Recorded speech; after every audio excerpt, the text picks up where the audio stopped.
cómo se identifica, diagnostica y rehabilitan los déficits atencionales. Los temas a tratar son los siguientes. Definición del TDAH. Cambios a lo largo del tiempo. Variaciones. Características. Síntomas e instrumentos que se utilizan. El objetivo de este documental es dar a conocer los puntos básicos que se encuentran implicados en ciertos déficits atencionales. En este caso en particular, el TDAH. Los estudios con resonancia magnética funcional en niños con TDAH durante la ejecución de tareas de control inhibitorio sostienen la existencia de una disfunción frontoestriatal en este trastorno. Estos datos, sumados a los aportados por la neuropsicología, parecen acordar que el déficit cognitivo central del trastorno consiste en una disfunción ejecutiva. Las funciones ejecutivas son un conjunto de habilidades implicadas en la generación, supervisión, regulación, ejecución y el reajuste de conductas adecuadas para alcanzar objetivos complejos, especialmente aquellos que requieren un abordaje novedoso y creativo. Bueno, en sí, digamos que la afectación está en las funciones ejecutivas, que están ubicadas en los frontales, en el lóbulo frontal,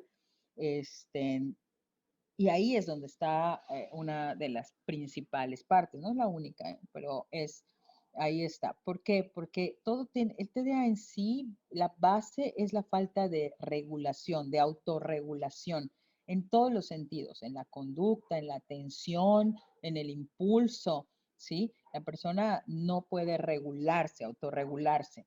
Y pues toda esa parte está en la parte gerencial de nuestro cerebro, que es en las funciones ejecutivas, quien decide, quien lleva como la batuta de todo. Puedes tener todo perfectamente bien, ¿sí? Funcionando todas las áreas. Yo siempre les digo, funciona como una orquesta perfecta. Pueden haber 100 músicos en esta sinfónica, ¿no? Y los 100 músicos pueden ser buenísimos, los mejores, el mejor violinista, el mejor chelista, el mejor de todo.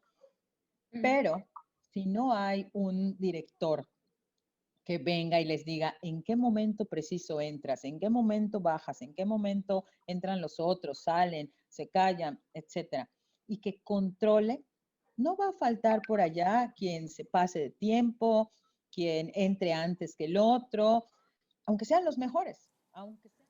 Una función ejecutiva, como el control inhibitorio, permite la regulación consciente del comportamiento, la capacidad de controlar respuestas automáticas o impulsivas, controlar la interferencia y detener las respuestas automáticas en curso. En el TDAH, los déficits involucran la inhibición voluntaria o ejecutiva de una respuesta dominante, más que la impulsividad relacionada a un control motivacional, como sería mayor sensibilidad a la recompensa o al miedo excesivo.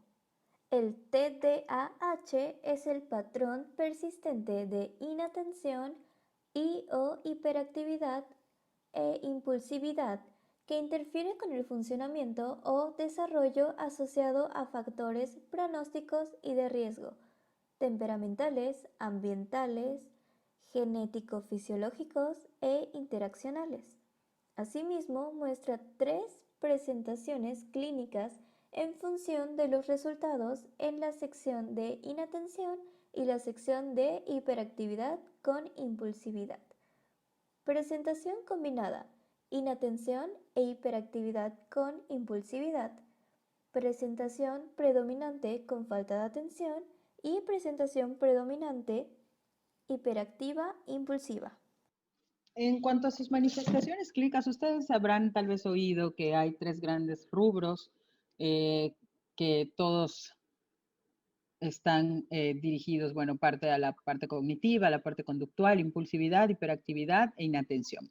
Dentro de estos 3 grandes rubros hay muchas manifestaciones evidentes que a veces ya las tomamos como parte del carácter de la persona, ¿no? Que es una persona que se enoja enseguida, que reacciona muy fácilmente, que todo se le olvida, que pierde cosas, que en una descripción aparentemente de personalidad, cuando a veces no es una cuestión de personalidad, sino son rasgos característicos de un trastorno, sintomatología característica de un trastorno.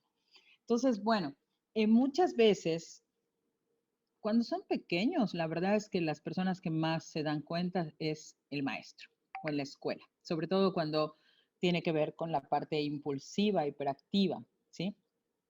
Y pues lo que sucede es que tienen el punto de comparación, es que tienen más reglas establecidas y tiempos para hacer las cosas, y es cuando el chico empieza a disfuncionar, incluso. Diversos estudios registran la implicación de un déficit en el control inhibitorio que consecuentemente hace que la persona presente síntomas como dificultades para contener impulsos, regular procesos de atención, controlar emociones, altos niveles de impulsividad, dificultades para finalizar tareas, problemas para seguir instrucciones, comportamiento agresivo, problemas al interactuar en entornos educativos o familiares, entre otros temas que constituyen al TDAH como uno de los trastornos del neurodesarrollo más importantes para el área de neuropsicología, teniendo una prevalencia de entre 4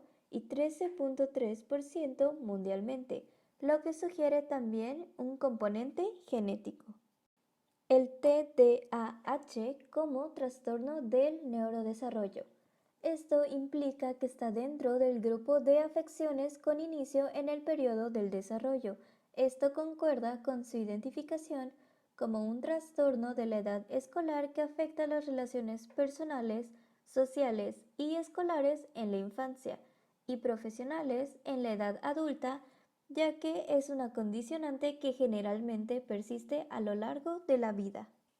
Con respecto a los hallazgos, los pacientes con este tipo de trastorno de déficit atencional presentan múltiples cualidades en áreas creativas y artísticas, debido a la estigmatización social dirigida a un diagnóstico positivo de TDAH creado por vacíos en el conocimiento de información real sobre el mismo.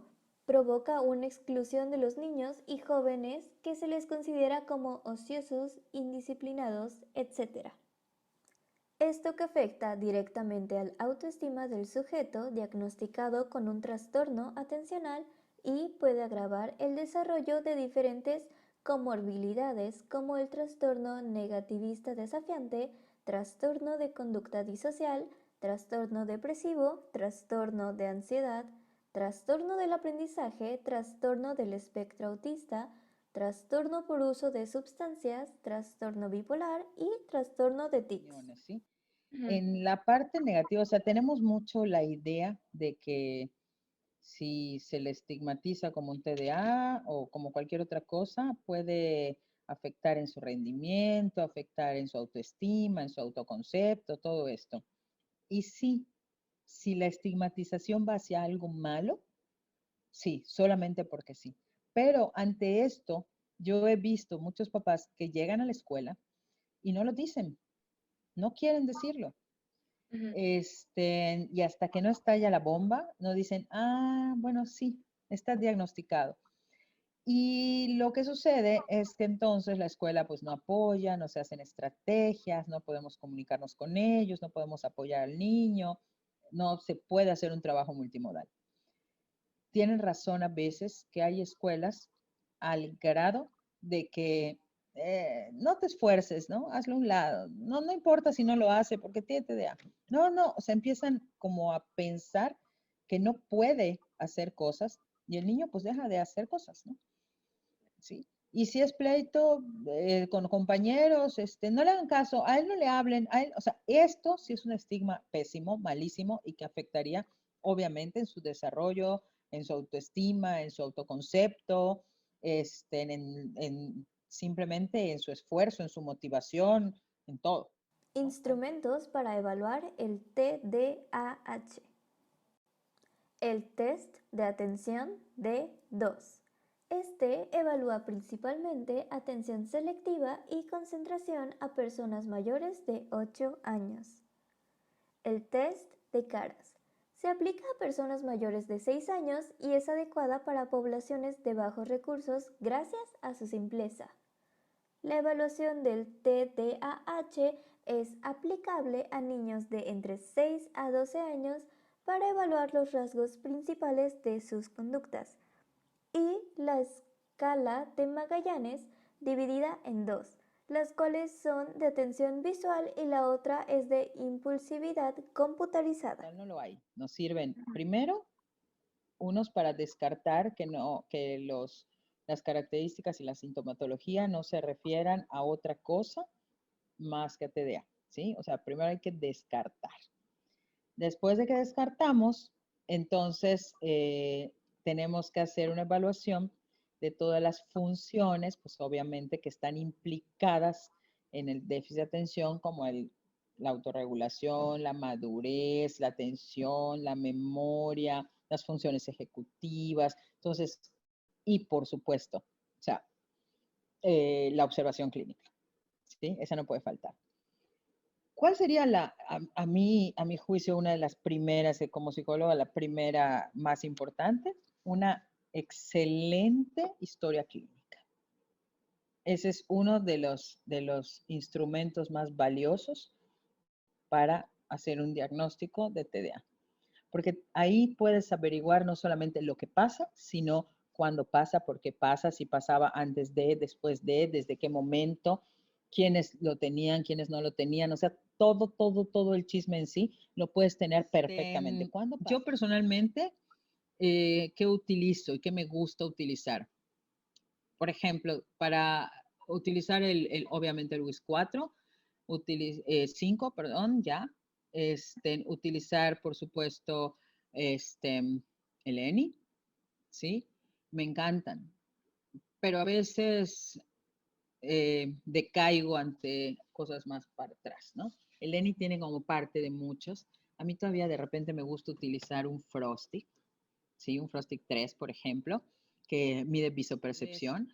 Y bueno, todas estas se van juntando con otras, ¿no? Agarrar y aplicar una figura humana, aplicar incluso un Bender, aplicar, pues obviamente Luis tiene que ir de cajón y no para saber cuánto tiene de CI, ¿no? Sino para ver las pruebas en dónde está el fallo. Eso es lo que hacemos los neuropsicólogos, ver en dónde está el fallo, por qué está el fallo y no nada más el número y cuánto obtuvo en esa prueba, ¿no? Actualmente no existen marcadores biológicos para realizar de manera segura el diagnóstico de TDAH, por lo que el uso del test y evaluaciones clínicas son la principal fuente de diagnóstico para este trastorno, a pesar de que pudiese llegar a considerarse poco objetivo por el riesgo de errores e imprecisiones en el momento de diagnosticar a un paciente. En la práctica clínica, el diagnóstico lo realizan principalmente psiquiatras y neurólogos, quienes analizan las quejas e informes de pacientes, padres, profesores y otras personas cercanas al paciente, historias personales, cuestionarios, pruebas de inteligencia, pruebas de laboratorio y cumplimiento de criterios diagnósticos. O sea, ¿qué dice el libro? ¿Qué dice toda la información? Que debe ser el neuropedia, el neurólogo o debe ser el psiquiatra, ¿sí? Como tal, ajá. Pero sí tengo que decirte, si es un neurólogo que no se especializa en eso, si es, o sea, realmente ¿quién? La persona que realmente coma, viva, duerma, de todo con el TDA. Porque el TDA es algo de práctica, esa es la verdad. Y la base para hacer el diagnóstico mayormente es clínica y de observación. Entonces, lo que dice el libro está muy chévere, pero ¿sí? Nuestros compañeros psicólogos no pueden hacer el diagnóstico bien si no tienen una práctica real ya y estudio por años y demás. Entonces, sí se puede hacer. Llegan a veces, el psiquiatra da un diagnóstico realmente en 15 minutos y sin dudar de la experiencia, que a veces es con ojo, pero pues no hay enganche, pero pueden fallar muchas cosas. Entonces, realmente tiene que ser una persona que sepa de TDA, que esté súper práctico en TDA. Y en la práctica lo que sucede es que luego nosotros hacemos todas las evaluaciones y todo, y ya llegan con eso al médico, lo lee y dice, tiene TDA, ahí está, ¿no? Y ellos entonces hacen el diagnóstico y anotan y empieza la medicación. Así es como sucede. Los criterios de diagnóstico son un patrón persistente de desatención y/o hiperactividad, impulsividad no acorde al nivel de desarrollo del niño. Asimismo, evidencia de problemas relacionados con los síntomas en al menos 2 ámbitos. También una clara interferencia en la actividad social, académica o laboral. El trastorno no aparece en el curso de un trastorno generalizado del desarrollo, ni se explica mejor por la presencia de otro trastorno. Como se mencionó anteriormente, el trastorno es multicausal y puede albergar alteraciones en las bases neurológicas multicausales, como las bases genéticas del paciente o cambios estructurales y funcionales, principalmente en la corteza prefrontal y circuitos prefrontales. Alteraciones en el perfil cognitivo como la hipótesis inhibitoria o el modelo dual pathway, en donde prevalece un desorden en las funciones ejecutivas y en el sistema motivacional, factores causales en la explicación de la neuropsicología del trastorno. El tratamiento del trastorno por déficit de atención e hiperactividad debe plantearse desde un enfoque multidisciplinar y multimodal. El tratamiento adecuado es multidisciplinario, es multimodal, es decir, tienen que trabajar tanto la terapia como la parte médica, farmacológica, en la mayoría de las veces, ¿no? No puedes decir me aboco al fármaco, pero hago a un lado las terapias porque pues vas a estar bien un tiempo y al rato le quitas el fármaco y la persona sigue igual, etcétera, etcétera, ¿no? Esa es la primera parte. Tiene que haber un complemento y ser multimodal y ser multidisciplinario. Ahora, alternativas, yo acepto todas. Acepto todas las que sirvan a la familia y a la persona, pero nunca son sustitutivas, ¿sí? Buenas y que funcionen, pues está ahorita funcionando excelentemente bien y ayudando muchísimo todo lo que es el mindfulness, ¿sí?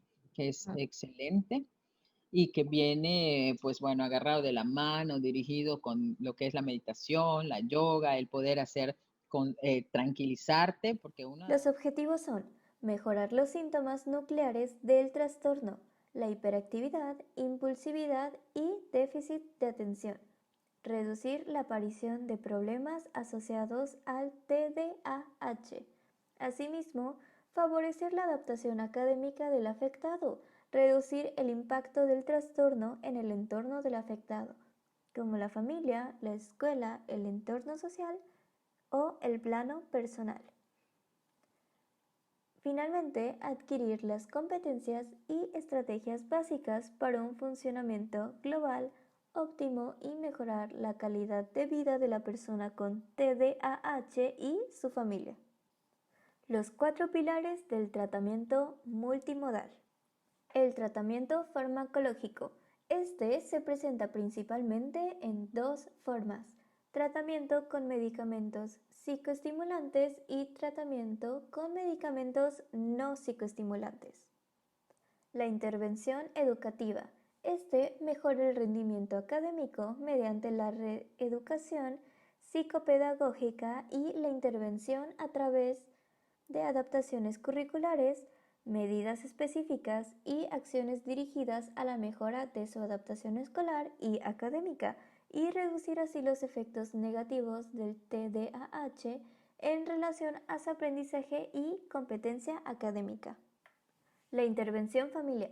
La familia es donde se recoge un impacto mayor del trastorno.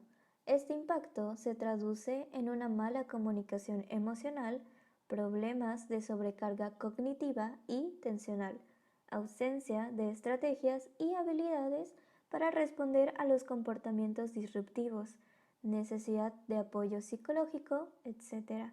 Y todas estas dificultades hacen necesaria una intervención familiar para abordar los posibles focos problemáticos de la dinámica familiar.